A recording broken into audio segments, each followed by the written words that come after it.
orang yang mengatakan semua agama itu benar titik.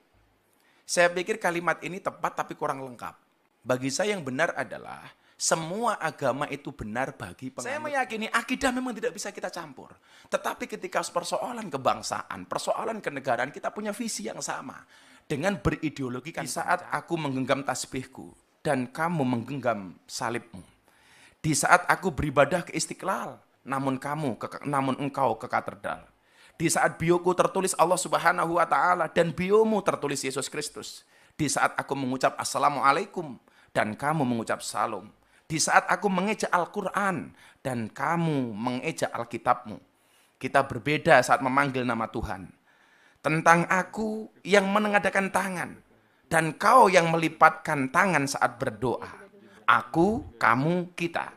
Bukan Istiqlal dan katedral yang ditakdirkan berdiri berhadapan dengan perbedaan namun tetap harmonis. Andai saja mereka memiliki nyawa, apa tidak mungkin mereka saling mencintai dan menghormati antara satu dan lain. Assalamualaikum warahmatullahi wabarakatuh. Bismillahirrahmanirrahim. Alhamdulillahirrabbilalamin. Wassalatu wassalamu ala asyrafil anbiya wal mursalin wa ala alihi washabbihi ajmain amma ba'du. Teman-teman sekalian, kita bahagia bisa ketemu lewat channel dakwah ini. Mudah-mudahan iman Islam serta kesehatan selalu diberikan Allah kepada kita sekalian. Allahumma amin.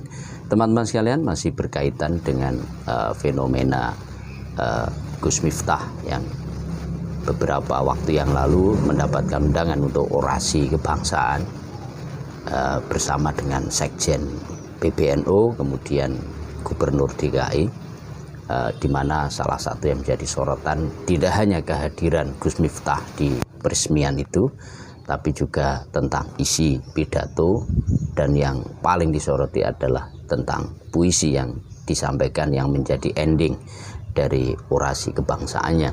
Teman-teman sekalian, sebelum kita fokus ke puisi yang memang saat ini menjadi polemik, apakah betul ada pelanggaran tentang penggunaan bahasa, kemudian niatan di dalam puisi itu terhadap pelanggaran terhadap akidah kita sebagai muslim ataukah tidak.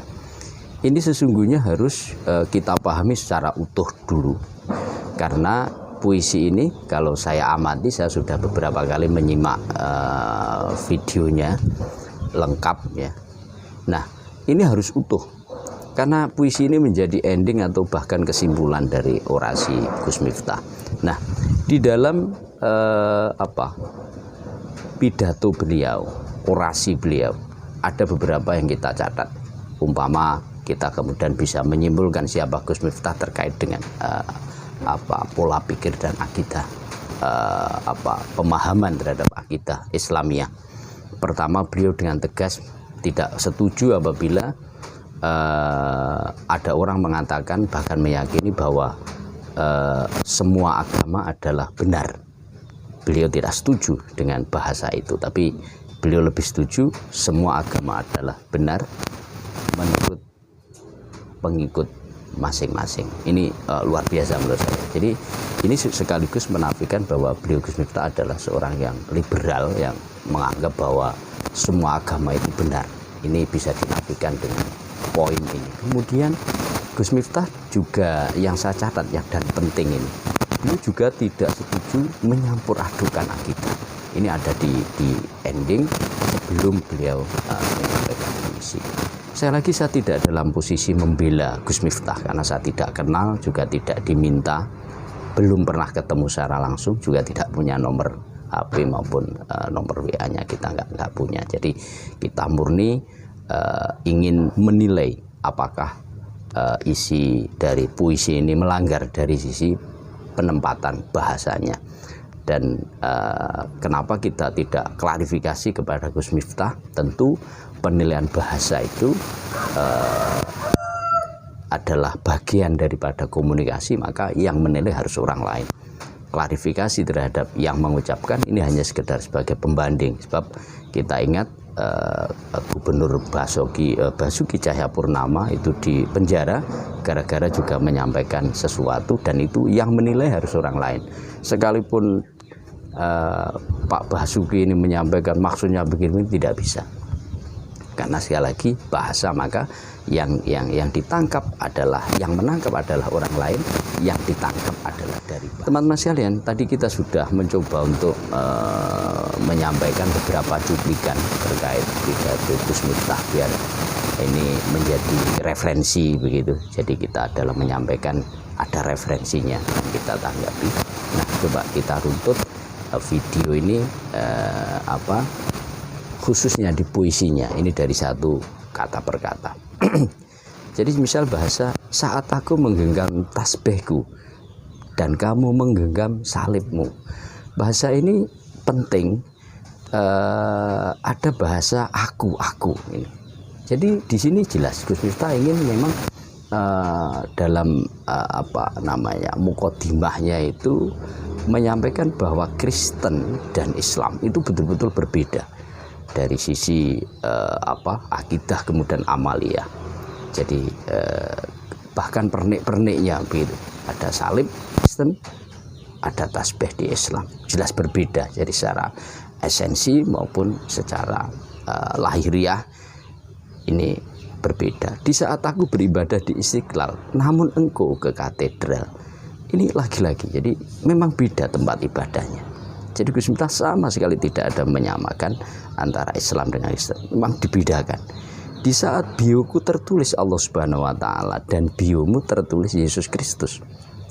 Jadi kehidupan spiritual Islam dengan Kristen ini juga dibedakan betul oleh Gus Miftah. Jadi kalau di spiritual, akal pikiran seorang Gus Miftah, seorang Muslim adalah Allah Subhanahu wa taala. Dia adalah Yesus Kristus. Jadi sangat berbeda. Di saat aku mengeja Al-Qur'an dan kamu mengeja Alkitab. Kitabnya juga berbeda. Sekalipun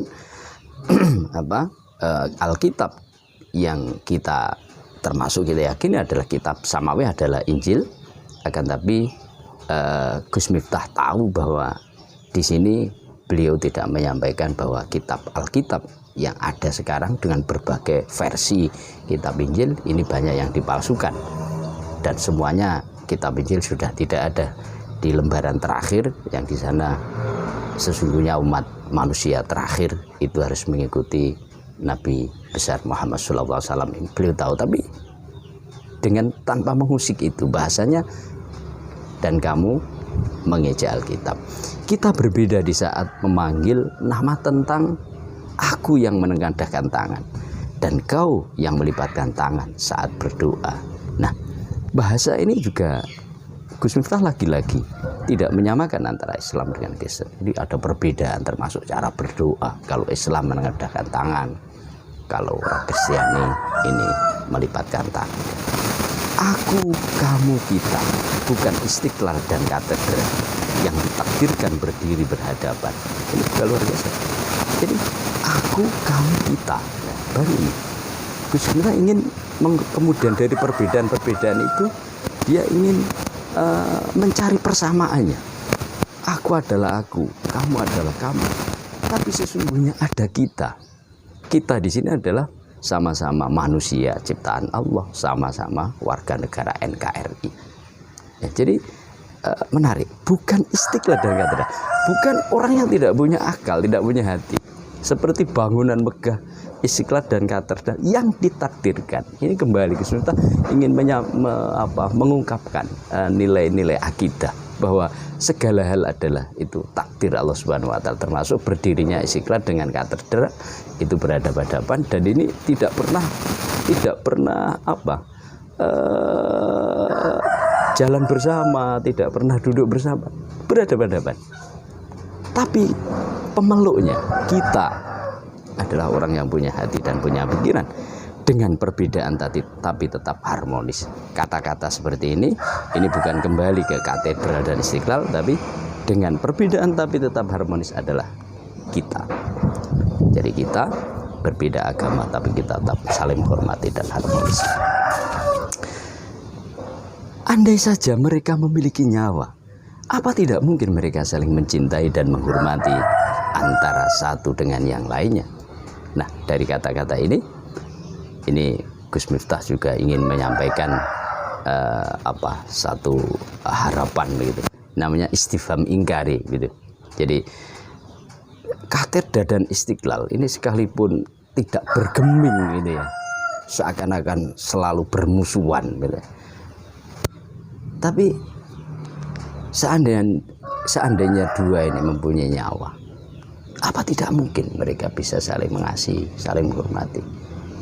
Seperti halnya kita sebagai manusia yang punya akal, punya hati, tidak bisakah hidup bersama dan hidup rukun di dalam bingkaian negara kesatuan Republik Indonesia, paling tidak secara hubungan basariah. Teman-teman sekalian, orasi kebangsaan ini saya kira sudah menerjemahkan la yatakhidul mu'mininal kafirina auliya. Ini secara menurut saya. Jadi memang di dalam Al-Quran tidak boleh seorang mukmin ini kemudian muwalian atau kasih sayang dalam arti ridho dengan kekufurannya, ini tidak bisa. Jadi tidak boleh seorang mukmin menjadikan wali, menjadikan kekasih orang-orang kafir. Ini bukan berarti kemudian orang mengasihi orang kafir kemudian menghormati, ini tidak boleh, tidak begitu. Makanya di dalam tafsir Munir bisa dicek nanti juz 1 halaman 64. Jadi seperti yang kita hadap ini, kita bawa ini. Di sana anna kaunal mu'min muwaliyan lil kafir yahtamilu ala salasati aujuhin. Jadi ada tiga orang berhubungan dengan orang kafir. Ini ada 3 pembagian. Yang pertama adalah orang yang kasih sayang berhubungan dengan orang kafir karena kekafirannya. Jadi karena kekafirannya, maka ini yang tidak boleh. Bahkan ini bisa menjadi kufur. Jadi karena li'anna ridho bil kufri kufur. Kemudian yang kedua adalah al muasyarah al jamil fid dunya biasa bil dhahir. Jadi kasih sayang ngasih atas nama bahwa dia adalah sama-sama makhluk Allah, sama-sama warga negara Indonesia. Maka ini diperbolehkan. Teman-teman sekalian, sehingga dengan demikian inilah yang bisa saya tangkap sekali lagi puisi dari Gus Miftah, dan ini adalah pendapat secara pribadi karena saya bagian orang yang diajak komunikasi oleh Gus Miftah dalam tanda kutip, karena saya menikmati puisi itu. Dan yang saya cerna sesuai dengan komunikasi adalah bahasa yang disampaikan oleh seseorang untuk dipahami orang lain, dan itulah yang saya pahami. Dan mungkin nanti bisa dimaknai oleh 10 orang, maka akan menjadi, bisa saja penjelasannya juga berbeda menjadi 10. Termasuk bisa saja ini berbeda dengan apa yang dikehendaki oleh Gus Miftah, dan itu tidak apa-apa. Jadi apa yang saya pahami dengan bahasa itu, ya itulah yang saya tangkap. Dengan demikian mudah-mudahan bisa menjadi pembanding. Saya akhiri, wallahu muwaffiq ila aqwamit thoriq. Assalamualaikum warahmatullahi wabarakatuh.